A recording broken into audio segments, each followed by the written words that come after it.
Hi everyone, it's Heidi from flutterbyheidi.co.uk, back with a 3D project for you.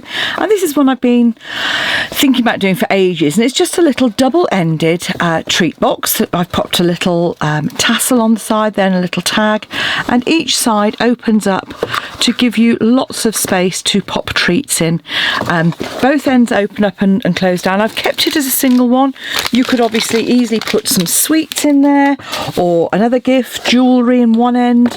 You know, it's for size, just to let you know, it's about so it's about 5 3/4 long by a couple of inches high, by about 2 and 3 inches deep. So it really is a good sized box for you to gift, and I've made it into like a little sewing basket, and that was what inspired me. It was the needle and thread stamp set and the beautiful paper that it comes with, including here. And you know, I did a series not a while ago using that as well, and I thought I'd better use it up before we lose it. But I can already see some other stamp sets I could use with this as well. I just thought it was great fun. So let's crack on with the project. And I'm going to use this DSP, which is part of the same suite. I'm just going to change the colours up a little bit, and actually I'm going to use some Berry Vanilla with the Berry Burst. And again, here you'll see I've picked out the Berry Burst in the DSP and the Berry Vanilla there as well. But so you can really sort of make it in all sorts of colours. So you're going to need your trimmer.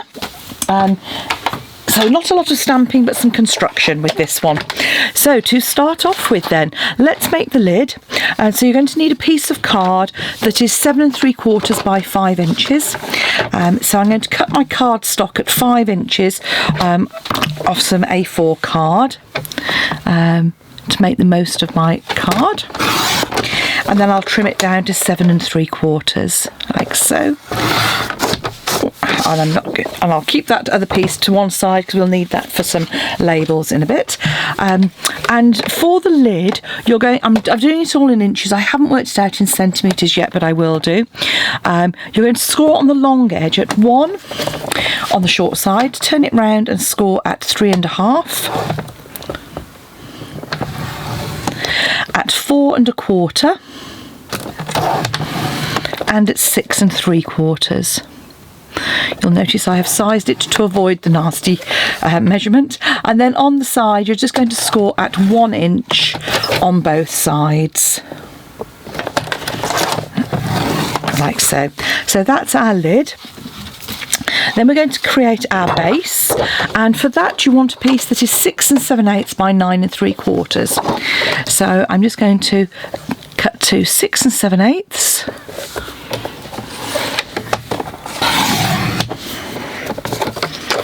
And then trim that down to 9 3/4. And then on this one, you're going to score all, excuse me, each of the 4 sides at 2 inches. So line up at 2 inches and just turn as you go around.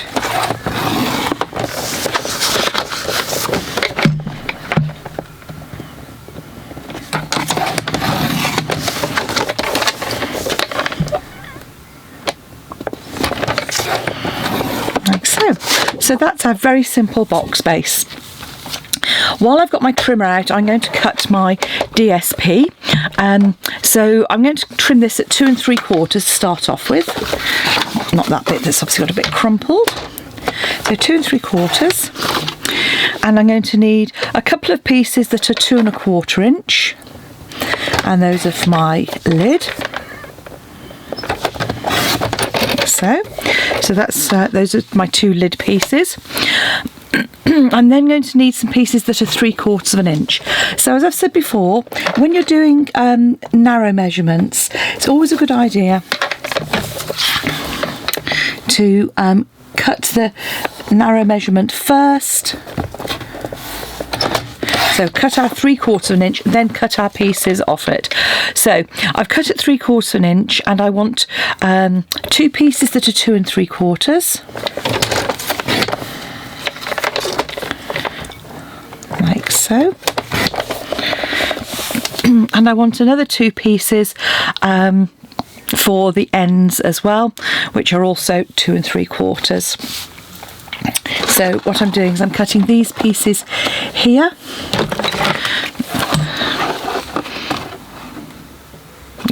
I didn't think so. No, 2 1/4. That's what I did. 2 1/4. And I want 4 pieces at 2 1/4. So I've done my 2 ends, and I want some pieces at 2 1/4 now. And I want 4 of those because they're for the little side panels. So cut a second piece at 3/4 inch. And so that's just on that side here at 3/4 inch, and then cut at 2 1/4.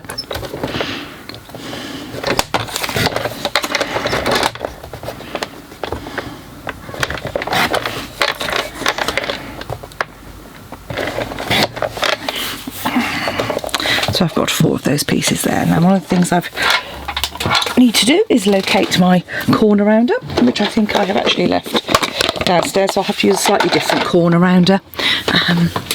So what I've got here then are the 2 pieces for the lid.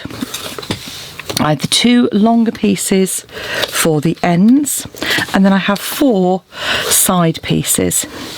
So what I'm going to do is actually corner round those now. Just be careful when you're corner rounding on these because they're quite small pieces, so they don't. You just need to be careful to push them too far, so that you just get those nice corners. So I'm doing this by laying it out like so. And I say I'm just not pushing it in hard, I'm just trying to make sure I keep it nice and smooth like so. So those are going to be our decoration pieces. So losing sew a lot today, aren't I? Perhaps it's because I'm using needle and thread. We're going to score and fold and burnish all of our score lines on our lid. And then we're going to trim up some of these pieces as well.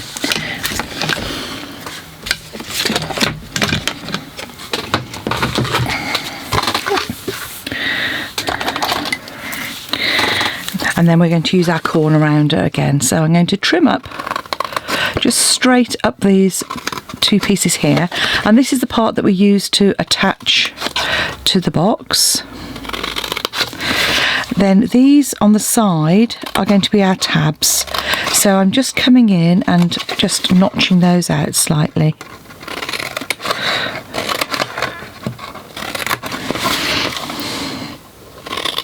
And I would recommend using red tape for this to create your box. It just gives a much stronger bond. The last thing you want is for your box to come apart when you gift it to someone. So having cut that, I'm then going to use my corner rounder. So tuck all your pieces away and just come in with your corner rounder because you're going to want to pop it in nice and square. Create that curve. And you're doing that on the 4 middle ones. So again, just tuck those pieces away, like so. Come in.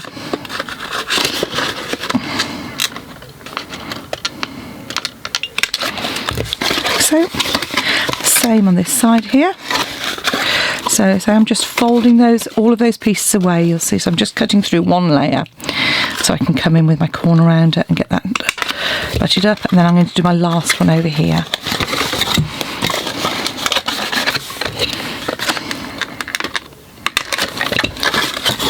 So you'll now have a piece that looks like this. So that's perfect to come in and attach all of our layers to. So I'm just coming in, and while it's still flat, I've said before, it's really important when you're doing decorating boxes, it's just easier for you to pop all these layers on while it's flat, particularly when you're trying to get something that's got a slight border around it. Just from this, it's reminiscent of a sewing box my nan used to have. I just thought it's a bit like a picnic basket, I suppose. You could perhaps make it a little bit like a picnic basket, maybe. Something a little bit different. And then, as you can see, we've just corner rounded those. And use whatever corner rounder you have. It really doesn't matter. This one's got quite a big, so a 1 inch corner rounder. I haven't got the triple Stampin' Up one, but that would work just as well. My old Project Life one is downstairs because I was creating while I was feeling unwell. I can probably hear I'm still a little bit chesty, not quite back to normal yet. And then I've just deliberately kept that part blank. Then we're going to come in with some tape. Now I've got some quite wide tape here, and I'm just going to pop that on each of those tabs. So I'm just coming in and putting it along that edge. So it's the 4 corner tabs that I'm putting it on this side, because that's what's going to create our box lid. And I'm going to flip it over and pop a piece on here as well, like so. Okay. And once we've done that, we can create our box. So just take the tape off. I do one end at a time, and we just fold that up and line it up with the edge.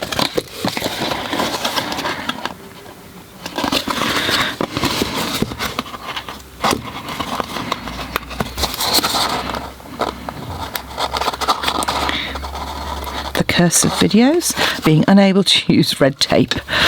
Okay, pop it like so, and again like so. So that's our lid. Let's create our box base. So if you remember, we scored it on 2 inches all the way around. Really simple box base. I haven't reinforced it on this one. You could if you wanted to, but I just didn't feel it was necessary. So again, I'm just going to come in, cutting straight down on the side and notching out those tabs.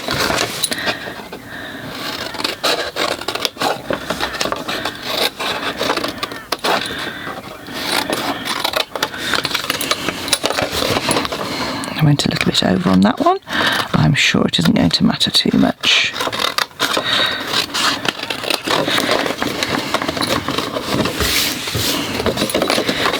Okay, messy craft. My crafting area is still chaotic, as always. I've got stuff out in the dining room for my class. I've got stuff in the lounge from where I've been crafting, just as while my husband's away. So once you've done that, some more tear and tape, and again on the tab, and this time I'm just putting a couple of pieces on. You could trim these, actually I'll show you, you can trim these tabs if you wanted to. If you were going to put something not really light inside, then you don't need the extra reinforcement on the tabs. So I would literally just trim it down to where that tape comes to. I'm just making it a little bit more substantial for 2 reasons. One is I think I might pop some chocolates and things in here, and if that's the case, they're a little bit weightier, and if I don't, then it doesn't matter. It just makes it a little bit more robust to keep with my samples, which obviously tend to go in and out a bit when I'm prepping for classes and things as well. So, and all we do is just basic box construction. So do a couple of ends at a time. If you're learning, then just do one end at a time so you don't get stuck with your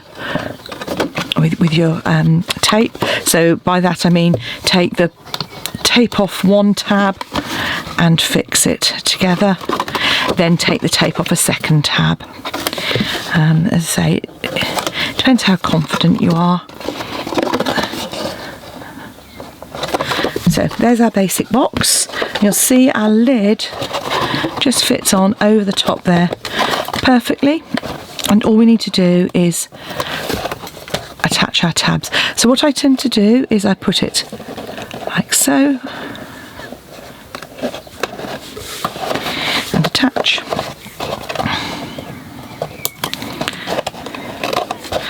then, oh, there you go. I open it up and just give it a good squeeze. And then I'm going to cut a long strip of I'm going to cut a long strip of something. When I find my card, I'm going to cut a long strip of the Berry Burst just to go down the side there. So it's just 3/4 of an inch by the length of A4. So it depends on whether your A4 is US or UK, but it really doesn't matter too much. I'm just trying to get out a small card. There we go. So if you just cut a piece, you'll see here, just on the side edge at 3/4 of an inch. Clear the decks a bit.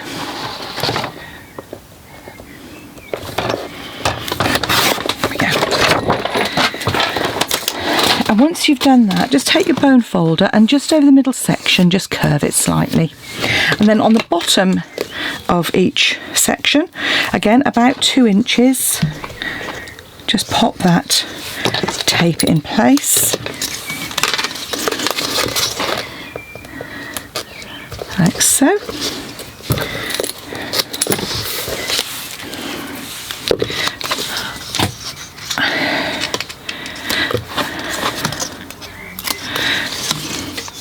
And all you need to do then is line that up with the centre of your box over that central tab. Do the same the other side.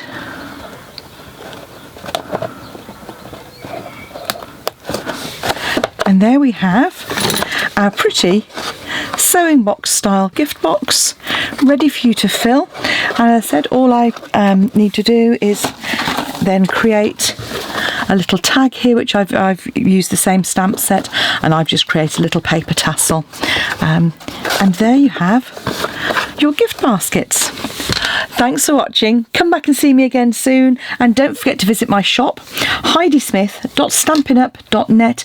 Follow the links to shop and purchase your products using the host code as well, so I can send you my thank you gift and your share of the host rewards. Bye now.